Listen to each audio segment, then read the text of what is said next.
Like a stout heart within the city is Detroit industry, the vital pulse beat of technology and resources which has put the world on wheels.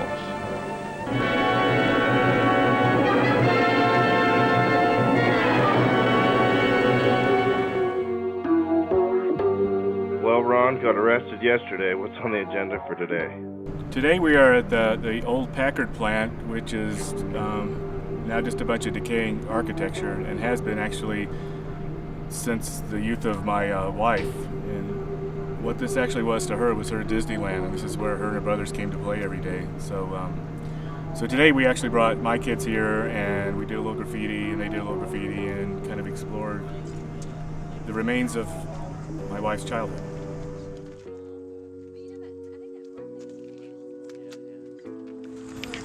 Which one's the Packard? It's all of it is. Yeah, you just kind of pick your blade. Okay, here we are at the old Packard plant. It used to be one of the largest auto plants in Detroit back in its day. Let's take a tour and check out what's become of the old Packard plant here. You know, for me, like a long time ago, I did the Berlin Wall, and I came really close to being caught, and I was detained by the East German police. And then one day they tore down the Berlin Wall. We went back, and I went to the same places where I was detained, and it was just a building not much unlike this building that was just left, and it was just pure space.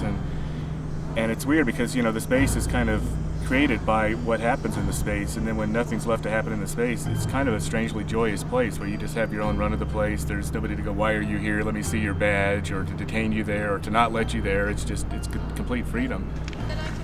You can wander, but you can't go out of this vicinity, and you can't go upstairs, and you can't go downstairs. It was, you know, when you're an urban kid and you grow up among the ruins, that's what you play in.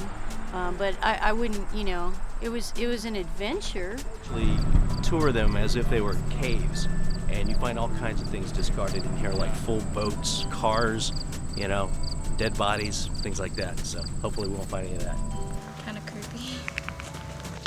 For me, it's just like I like the way decay looks. It's like it's kind of the life force just reclaiming everything that we've ever tried to do as men, you know? And there's something beautiful about it, at least to me.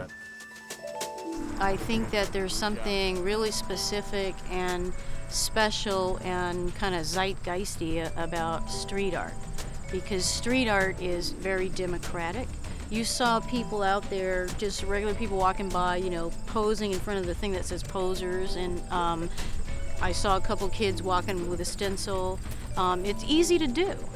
People don't see it as like ruining the neighborhood anymore. Instead, it really does kind of look like art, and I think that there's been a shift in attitudes in the past 20 years toward, you know, looking at it.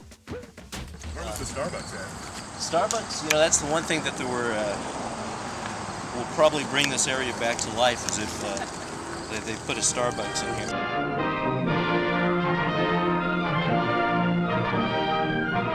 Do you think you'll be back, or is this enough to kind of leave your mark for now? Well, unfortunately, like what happens when you come somewhere like this to do something, you know, once you get here, you realize, holy shit, I saw like 300 billboards that are abandoned. It's like I could nail all those billboards, and I saw lots of empty storefronts that I could do my own storefronts on. So, I mean, I could, you know, I'm thinking, I mean, at this moment, I would like to move here and just fuck with this place for 6 months or a year, but that's the feeling I have. So, but I think that's wherever you go, you feel like I could have done more. I'm just now getting started. But, you know, life is short. There's a lot of places in the world, right?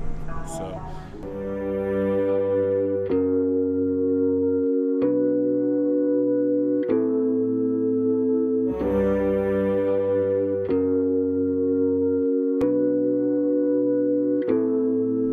Next, we're off to Illinois, where I came from.